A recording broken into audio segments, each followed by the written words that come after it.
喂，雙魚座嘅朋友，你哋係咪成日覺得自己好似一塊海綿咁，吸晒身邊所有人嘅情緒，搞到自己心入面亂晒龍？明明好有創意，但一到要做決定嗰陣，就猶豫到天光都瞓唔着。如果你聽到呢度已經猛咁點頭，咁今日呢條片你一定要睇到尾，因為我哋會講一種好特別嘅心靈夥伴，等你抵返一片屬於自己嘅寧靜水域。講起雙魚座，你係黃道十二宮最後一個星座，係最古老、最神秘嘅水象星座。你嘅傳統守護星係木星，帶嚟幸運同擴張，但現代守護星就係海王星。呢粒充滿夢幻同迷霧嘅星體，令到你天生就係一個藝術家同夢想家。你嘅同理心強到不得了，人哋喊你又喊，人哋笑你又笑。你嘅直覺同想象力簡直係天賦。喺創作、音樂甚至療癒別人心靈方面，你係無人能及嘅高手。但正正因為你太敏感，你嘅痛點都好明顯，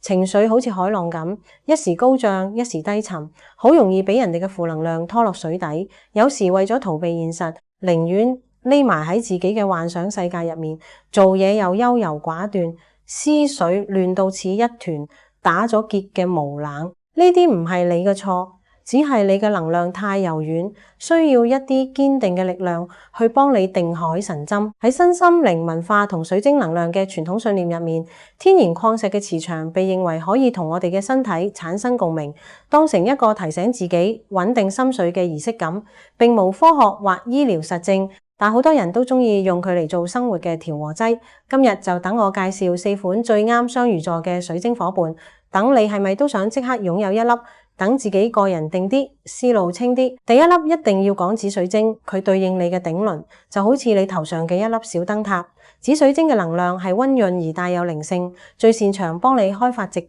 同時將你嗰啲波動嘅情緒慢慢撫平。當你覺得個腦亂到諗唔到嘢，或者成日發噩夢嘅時候，紫水晶就好似一個溫柔嘅守護者，幫你梳理思緒，等你嘅靈感唔再係亂咁飛，而係有方向咁流動。揀紫水晶嘅時候，記得要揀晶體通透、色澤均勻嘅。如果見到有棉絮或者裂紋太多，就唔係最佳選擇啦。佩戴方面，傳統講法係左手入、右手出，所以你應該戴喺左手，用嚟吸收正能量。但記住喎，紫水晶好怕曬喎，千祈唔好長期放喺猛烈陽光下。如果唔係，佢嘅顏色會慢慢變淡，好似你嘅夢幻俾現實蒸發咗咁。第二粒就係海藍寶，聽個名都知佢係屬於你嘅水世界。海藍寶對應喉輪，佢嘅顏色就好似加勒比海嘅海水咁清澈，帶嚟一種難以言喻嘅平靜同安撫力量。如果你成日覺得有壓力困住喺心口，或者喺職場上面對同事，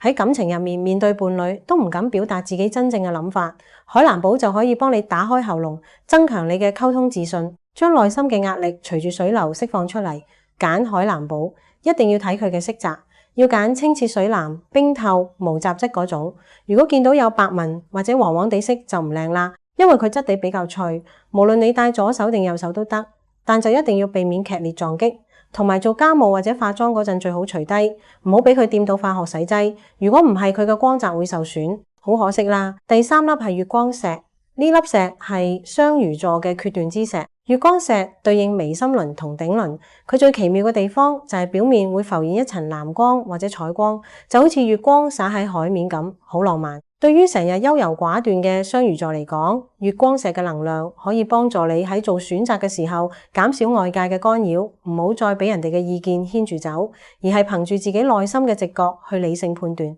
揀月光石嘅時候，要喺光線下轉動佢，觀察佢嘅藍光或者彩光係咪明顯，晶體係咪清透。冇光嘅月光石就好似冇靈魂咁，冇咗嗰種魔力。建議你都係戴喺左手，用嚟柔化你嘅心緒。不過月光石硬度比較低，係一個需要溫柔對待嘅公主，千祈唔好同其他硬物一齊放，更加要避免接觸酸鹼物質，例如檸檬汁或者強力清潔劑，否則會侵蝕佢嘅表面，等你心痛到後悔都嚟唔切。最後一粒係螢石，佢係你嘅思緒清道夫。螢石對應眉心輪，佢嘅顏色好多變，有綠色、紫色、藍色，甚至幾種顏色夾埋一齊，就好似一幅抽象畫。雙魚座最怕就係諗嘢諗到一嚿雲，明明好簡單嘅事都諗到好複雜。螢石嘅能量就係可以幫你過濾外界嘅干擾，提升邏輯、思考同專注力。當你返工要處理繁瑣文件，或者讀書溫習冇辦法集中精神嘅時候，螢石就可以幫你將亂晒嘅思緒一條條整理好。揀螢石要睇佢顏色層次分明，冇大裂紋。如果晶體入面有太多崩裂，能量就唔夠集中啦。佩戴方法好有彈性，你可以戴左手吸收智慧磁場，又或者戴右手用嚟排解雜訊。等個腦靜返落嚟，蛋螢石同樣係一種比較軟嘅礦石，除咗避免碰撞，仲要記住唔好長時間掂水。如果帶住佢游水或者沖涼，好快就會冇晒光澤。睇到呢度，你係咪已經感受到呢4款水晶嘅力量？其實無論係紫水晶嘅靜心、海藍寶嘅溝通、月光石嘅決斷，定係螢石嘅清晰，佢哋都係一個好實在嘅生活夥伴。喺水晶文化嘅信念入面，當你帶住佢嘅時候，佢就係一個提醒你，喂，雙魚座，你唔使咁緊張，慢慢嚟，跟住自己個心行就得啦。呢種儀式感可以幫你喺現實嘅洪流入面到一個喘息的空間。